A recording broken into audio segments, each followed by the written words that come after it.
अस्सलाम वालेकुम वरहमतुल्लाहि वबरकातुहू। दिस इज अब्दुल समद और आज के इस वीडियो लेक्चर में हमने चैप्टर 13 स्टार्ट करने जाना है जिसका नाम है इम्यूनिटी। ठीक है ना? अच्छा, इससे पहले हमने इस वीडियो से पहले अपनी प्रीवियस वीडियो में हमने लिम्फेटिक सिस्टम स्टार्ट किया था और उस लिम्फेटिक सिस्टम में हमने उस सिस्टम को डिस्कस किया था। आखिरी हमारे चैप्टर का टॉपिक था। ठीक है ना? अभी हमने जिस चैप्टर को डिस्कस करना है वो है चैप्टर 13 जिसका नाम है इम्यूनिटी। और इस इम्यूनिटी के बारे में आप काफ़ी जानते हैं और कह लें कि आप इसे उर्दू में क़ुव्वत मुदाफ़िअत भी कहा जाता है। बेशतर आपने देखा होगा कि टीवी के एड्स वगैरह आते हैं उनमें जो है ना वो आप देखते हैं क़ुव्वत मुदाफ़िअत को बढ़ाएं, ये करें, वो करें।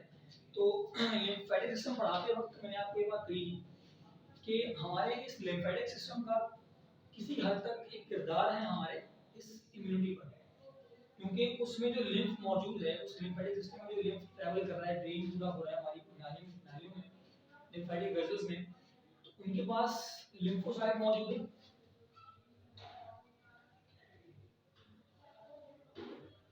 और आप जानते हैं लिम्फोसाइट जो है ना ये डब्ल्यूबीसी की टाइप है, व्हाइट ब्लड सेल की टाइप है। तो फाइनली स्टार्ट करते हैं हमारा इम्यून सिस्टम। इम्यून सिस्टम क्या होता है? टेंडेंसी और capability to kill the micro organisms called immune system. हम इस चैप्टर में इस इम्यूनिटी को रिलेट करेंगे ह्यूमन बीइंग से, इंसान से, कि इम्यून सिस्टम है क्या चीज। किसी माइक्रो ऑर्गेनिज्म के बिहाफ पर रिस्पॉन्ड करे उस सिस्टम को हम इम्यून सिस्टम कहते हैं। और इस सिस्टम को बनाने के लिए मुख्तलिफ टाइप के ऑर्गेनील्स, ऑर्गन्स बॉडी में एक्टिवेट होते हैं। उसको ऑर्गन्स या ऑर्गेनील्स इसलिए कह रहा हूँ क्योंकि मुख्तलिफ हिस्सों में आप कह लेंगे हमारी बॉडी में जो है ना व्हाइट ब्लड सेल मौजूद हैं, बोन मैरो के अंदर एक्सेट्रा। आपने लिम्फ पढ़ा है लिम्फेटिक सिस्टम के अंदर। तो ये इम्यून सिस्टम किन किन चीजों से मिलकर बनता है और कौन कौन से ऐसे स्पेशलाइज्ड ऑर्गन्स होते हैं जो इस इम्यून सिस्टम में आते हैं, वो पढ़ेंगे आप। और याद रखिएगा इम्यून सिस्टम को बायोलॉजी की इस ब्रांच में स्टडी किया जाता है, डिस्कस किया जाता है, उसका नाम होता है इम्यूनोलॉजी। आज की इस वीडियो लेक्चर के अंदर हम कवर करेंगे इम्यून सिस्टम के एक पार्ट को जिसे इनेट इम्यून सिस्टम कहा जाता है। इसका दूसरा पार्ट इंशाल्लाह इस दूसरी वीडियो में कवर करेंगे। इस वीडियो के दो पार्ट्स होंगे।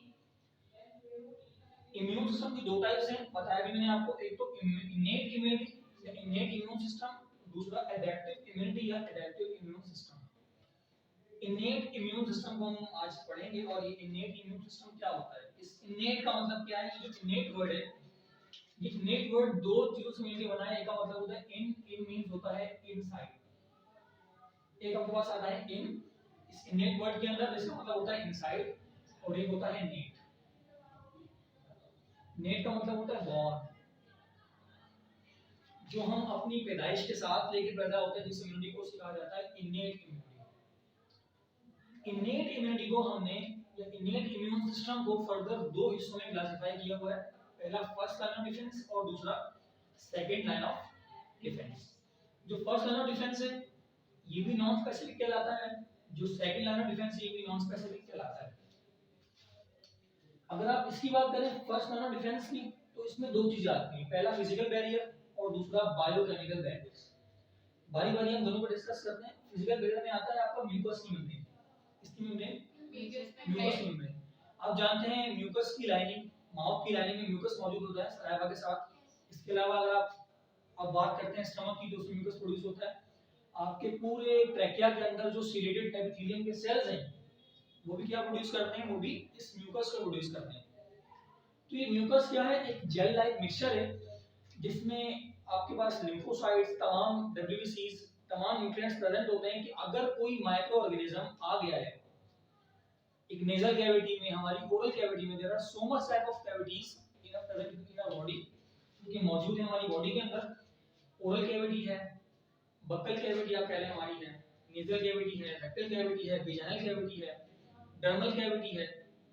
तो बहुत सारी कैविटीज जो है ना मौजूद है। तो इन कैविटीज के थ्रू जो है ना माइक्रो ऑर्गेनिज्म एंटर हो जाते हैं हमारी बॉडी में। और याद रखना हमारी बॉडी में अल्लाह ताला ने जिस जिस जगह पर बनाया है एक ओपनिंग, और उस तमाम ओपनिंग पर म्यूकस की मेम्ब्रेन होगी और म्यूकस प्रोड्यूस करेगी। इसके बाद है आपकी इंटैक्ट स्किन। म्यूकस को तो आपने डिस्कस कर लिया, मैंने डायग्राम में शो भी किया। म्यूकस प्रोड्यूस करेगा यहाँ पर इस तरह स्टमक के अंदर म्यूकस प्रोड्यूस करेगा। और सिमिलरली जो है ना मैंने इंटैक्ट स्किन का पूरा स्ट्रक्चर बनाया आपके सामने, उसको भी आप देख सकते हैं। ये इंटैक्ट स्किन का स्ट्रक्चर है और इस स्किन के अंदर आप देखें इसकी मेजर 3 लेयर्स हैं, एपिडर्मिस, डर्मिस और हाइपोडर्मिस। बारी बारी इनको डिस्कस कर लेते हैं। एपिडर्मिस से क्या हो रही है? एपिडर्मिस डेड सेल से बनी होती है और टफ रिजिड सेल भी कहा जाता है जिसको। डेड टफ रिजिड सेल से बनी होती है, इसका नाम होता है केराटिन। एक टाइप की प्रोटीन है जिसका नाम होता है केराटिन प्रोटीन। वो आप देखते होंगे टीवी में ऐड वगैरह आते हैं ना, पैंटीन का शैम्पू, उसमें आपको केराटिन प्रोटीन के बारे में बताया जाता है कि भाई बालों की प्रोटीन को ही केराटिन प्रोटीन कहा जाता है। तो जो केराटिन प्रोटीन है ये पाई जाती है इस एपिडर्मिस पर। इसके अलावा ये इसके पास कोई ब्लड सप्लाई मौजूद नहीं होती और न्यूट्रिएंट्स का कोई भी जराया नहीं होता, सोर्स नहीं होता इसके पास। सवाल यहाँ पैदा होता है कि अगर एपिडर्मिस के पास कोई ब्लड सप्लाई नहीं है तो इसे ब्लड न्यूट्रिएंट्स कौन देगा? ब्लड सप्लाई नहीं तो कौन देगा इसको न्यूट्रिएंट्स? क्योंकि न्यूट्रिएंट्स तो ब्लड सप्लाई के तहत जा रहे होते हैं पूरी बॉडी में कहीं पर भी। इसका जवाब मैं आपको बाद में देता हूँ। अब आ जाना डर्मिस पर। डर्मिस के सेल्स जो होते हैं ये लिविंग सेल्स होते हैं, पहली चीज तो। दूसरा, इसके पास स्वेट ग्लैंड मौजूद हैं, ऑयली ग्लैंड्स मौजूद हैं जिसको आप सेबेशियस ग्लैंड भी कहते हैं, आपकी बुक में लिखा हुआ है ये बात। और ये केमिकल बैरियर बनाती है स्किन का। होता क्या है, जो एपिडर्मिस के कुछ सेल्स शेड ऑफ होते हैं, यानी कि गिरते हैं या अपनी पूरा लाइफ साइकिल मुकम्मल करते हैं, खत्म होते हैं, वो रीफॉर्म हो जाते हैं इस डर्मिस के लेयर पर। जो सेल यहाँ से खत्म होंगे, डिस्ट्रॉय होंगे, वो दोबारा इस डर्मिस में आकर रीफॉर्म हो जाएंगे, शेड ऑफ हो जाएंगे। इसके पास मौजूद क्या है? ऑयली ग्लैंड से सेबेशियस ग्लैंड है, इसको आप कहते हैं स्वेट ग्लैंड्स मौजूद हैं जो कि स्वेट प्रोड्यूस करते हैं, इसके अलावा ऑयल प्रोड्यूस करते हैं आपकी बॉडी में। अब आते हैं हाइपोडर्मिस पर। ये हाइपोडर्मिस स्टोर करता है एडिपोज टिश्यूज को, जो कि स्किन की तीसरी लेयर है। तो इसका मतलब है कि इतना स्ट्रांग एक इंटैक्ट का मतलब है कि रिजिड टफ स्किन है कि माइक्रो ऑर्गेनिज्म को एंट्री करने के लिए ही इन 3 लाइन से गुजरना पड़ेगा। आ रही बात समझ? तो स्किन का स्ट्रक्चर क्लियर हो गया। इसके बाद आप आ जाए जरा हमारे इस बायोकेमिकल बैरियर पर। म्यूकस के बारे में डिस्कस कर चुका हूं। आपकी बुक में म्यूकस मेम्ब्रेन को यहाँ इसलिए लिखा गया है क्योंकि एक मेम्ब्रेन है, एक कवरिंग है, तो इस ये भी एक रास्ता है, इसको भी ये भी गेट के तौर पर काम कर रही है, इसको भी पास करना पड़ेगा। बजाय क्या प्रोड्यूस कर रही है? म्यूकस प्रोड्यूस कर रही है। आप जानते हैं म्यूकस में तमाम इसकी जो म्यूकस की केमिकल कंपोजिशन है उसमें लिम्फोसाइट्स मौजूद हैं, डिफरेंट चीजें मौजूद हैं, केमिकल सब्सटेंसेस, जो कि उसको उस माइक्रो ऑर्गेनिज्म को एक स्पेसिफिक माइक्रो ऑर्गेनिज्म को ट्रैप करने में हेल्प करती है। सलाइवा के बारे में आप जानते हैं, सलाइवा को आपने पढ़ा है, इसकी जो बायोकेमिकल इंपॉर्टेंस पढ़ी हुई है। इस सलाइवा के अंदर जो है हाइड्रोलाइटिक एंजाइम्स, सिमिलरली आप बात कर लें लिम्फोसाइट्स, तमाम डब्ल्यूसीज मौजूद होते हैं जो कि अगर कोई माइक्रो ऑर्गेनिज्म इसको ट्रैप किया जाए इस सलाइवा के जरिए तो उसको किल भी किया जा सकता है। इसके बाद है गैस्ट्रिक जूसेस जो कि मौजूद कहां पर है? इस गैस्ट्रिक सेल को जो ना प्रोड्यूस करते हैं इस एचसीएल को। सिमिलरली आप बात कर लें कि आप एचसीएल मौजूद है, एचसीएल स्टमक की वॉल रिलीज करती है। तो ये तमाम ये एसिडिक एनवायरनमेंट है, इन तमाम चीजों को खत्म करने के लिए आप कह लें उस बैक्टीरियल की नेचर को खत्म करने के लिए एचसीएल मौजूद है, गैस्ट्रिक जूस मौजूद है जो कि उसकी नेचर को क्या करेगा? डिस्ट्रॉय करेगा। इसमें हमको ये भी लिखा हुआ है एपिडर्मिस की अगर बात करें तो इनके पास, क्योंकि ये फैटी नेचर है ना, डर्मिस की बात करें इसके पास स्वेट ग्लैंड मौजूद है। तो स्वेट ग्लैंड क्या चीज है, किससे बने होते हैं? इसका जो यूनिट है वो क्या है? फैटी एसिड है। स्वेट ग्लैंड प्रोड्यूस क्या करता है? स्वेट ग्लैंड प्रोड्यूस करेगा स्वेट। ऑयली ग्लैंड क्या प्रोड्यूस करेगा? इसको सेबेशियस ग्लैंड भी कहते हैं, ऑयल प्रोड्यूस करेगा। ऑयल का सबयूनिट क्या होता है? Fatty acids. तो ये एसिडिक एनवायरनमेंट क्रिएट करता है ताकि कोई भी माइक्रो ऑर्गेनिज्म अगर अंदर आ रहा है तो उसको किल कर दिया जाए, उसको मार दिया जाए। बात समझ आती है यहाँ तक? इसके बाद टीयर्स की बात कर रहे हैं। टीयर्स के पास भी हाइड्रोलाइटिक एंजाइम्स होते हैं, आपने चैप्टर नंबर 3 के अंदर पढ़ा है लाइसोसोम्स। इनके पास जो है ना वो 40 टाइप के हाइड्रोलाइटिक एंजाइम्स होते हैं, हाइड्रोलाइटिक एंजाइम्स होते हैं जो कि खत्म करते हैं किसी भी चीज को बाय दिया। फेगोसाइटोसिस, सेल ईटिंग के तहत, उसके बारे में आगे आऊंगा, बताऊंगा आपको।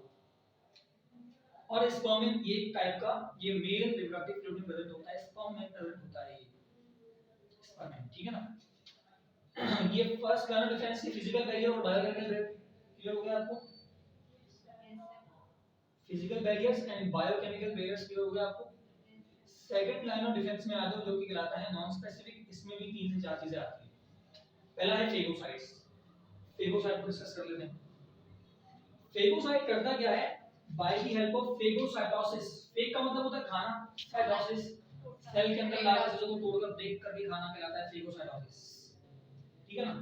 तो मैं कहता हूं कि कोई भी इन्फेक्टेड सेल है, कोई भी इन्फेक्टेड माइक्रोबियल बॉडी है, वो आ जाती है कहां पर, इस सेल के पास। सेल इन्गल्फ करता है इसको, फेगोसाइट्स इन्गल्फ करते हैं इसको, और फेगोसाइटोसिस के अमल के तहत तमाम जो बॉडीज हैं, इन्फेक्टेड बॉडीज हैं। अच्छा यहाँ पर दो कंडीशन आती है, देखें। पहली कंडीशन तो वो कि अगर कोई इन्फेक्टेड सेल है तो वो इन्फेक्टेड सेल इस फेगोसाइट के पास जाएगा, फेगोसाइट्स उस इन्फेक्टेड सेल को पकड़ेंगे, क्योंकि अगर उस इन्फेक्टेड सेल को नहीं पकड़ा तो वो माइटोसिस करके अपनी तादाद को इंक्रीज कर लेगा और बॉडी में नॉर्मल सेल की बजाय एबनॉर्मल सेल बनना स्टार्ट हो जाएगा। तो करता क्या पहली कंडीशन में, एक तो इन्फेक्टेड सेल्स को भी, और दूसरा कोई माइक्रोबियल बॉडी आ गई है हमारी बॉडी में, कोई माइक्रो ऑर्गेनिज्म आ गया तो उसको ट्रैप करता है, और उसको भी इन दोनों चीजों को एक अमल के तहत, जिसको हम कहते हैं फेगोसाइटोसिस, उस प्रोसेस के तहत जो है ना डिस्ट्रॉय करता है फेगोसाइट्स। क्लियर है बात यहां तक। इसमें आपका एग्जांपल आती है न्यूट्रोफिल्स की, ये भी डब्ल्यूबीसीएस की टाइप्स हैं न्यूट्रोफिल्स। आगे जाकर व्हाइट ब्लड सेल्स की टाइप्स को मैं डिटेल में बताऊंगा, आपका इनके भी नाम याद रखें। अब आते हैं एनके सेल्स या नेचुरल किलर सेल्स।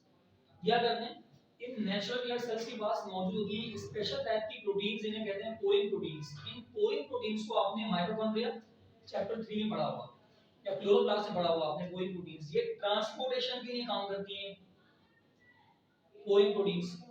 तो करते क्या है नेचुरल किलर सेल्स, इनमें एग्जांपल आती है आपके पास, एक तो आपके टी सेल्स और आपके बी सेल्स, टी सेल्स और बी सेल्स।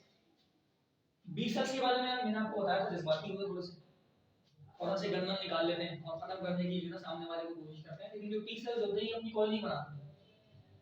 तो करेंगे क्या, यहाँ पर दो काम होंगे। यहाँ पर होता क्या है कि एक अदर डब्ल्यूबीसी से हम कहते हैं मोनोसाइट, वो आता है और मोनोसाइट खत्म करने की कोशिश करता है उस माइक्रो ऑर्गेनिज्म को। लेकिन जब उस माइक्रो ऑर्गेनिज्म की तादाद बढ़ जाती है, उस माइक्रो ऑर्गेनिज्म की तादाद इंक्रीज हो जाती है, तो वो मोनोसाइट कन्वर्ट हो जाता है मैक्रोफेज के अंदर। मोनोसाइट कन्वर्ट होता है मैक्रोफेज के अंदर, ठीक है ना।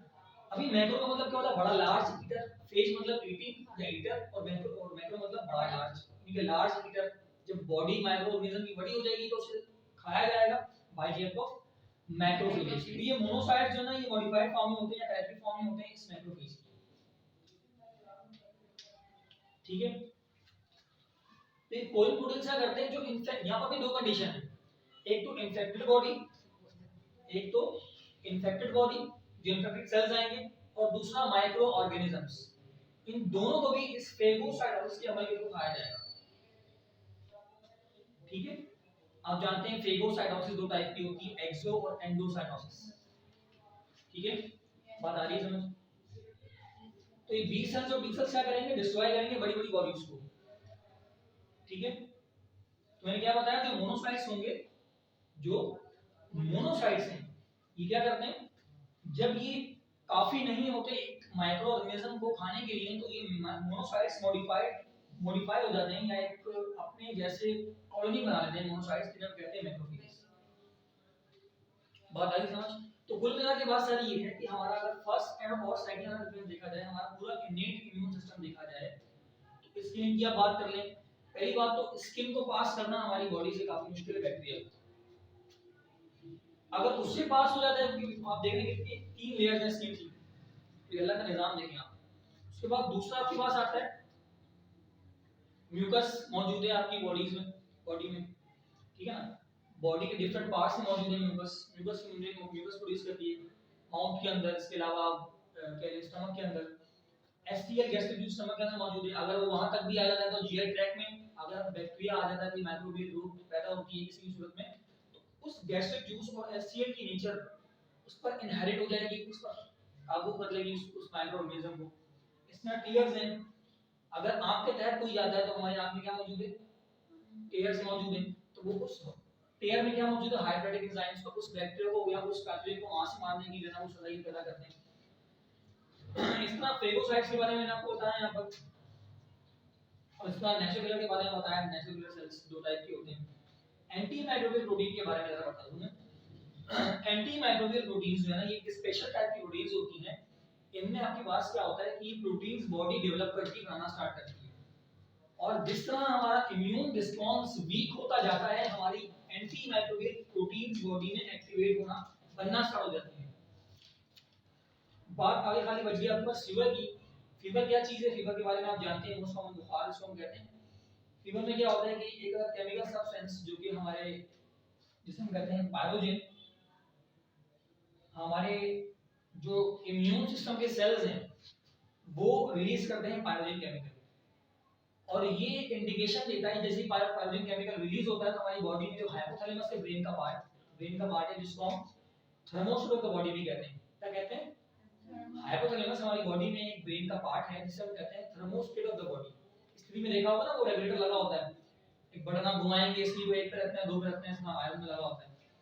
सिमिलरली वो हमारी बॉडी का थर्मोस्टेट है, ठीक है ना, हाइपोथैलेमस। तो जिस तरह पायरोजिन रिलीज होता है उस तरह हमारी बॉडी में हाइपोथैलेमस बॉडी का टेम्परेचर इंक्रीज कर देता है। जब बॉडी का टेम्परेचर इंक्रीज होता है तो उससे हमें एक इंडिकेशन मिलती है कि बॉडी में कुछ गलत चल रहा है। ठीक है, बात समझ आ गई यहाँ तक?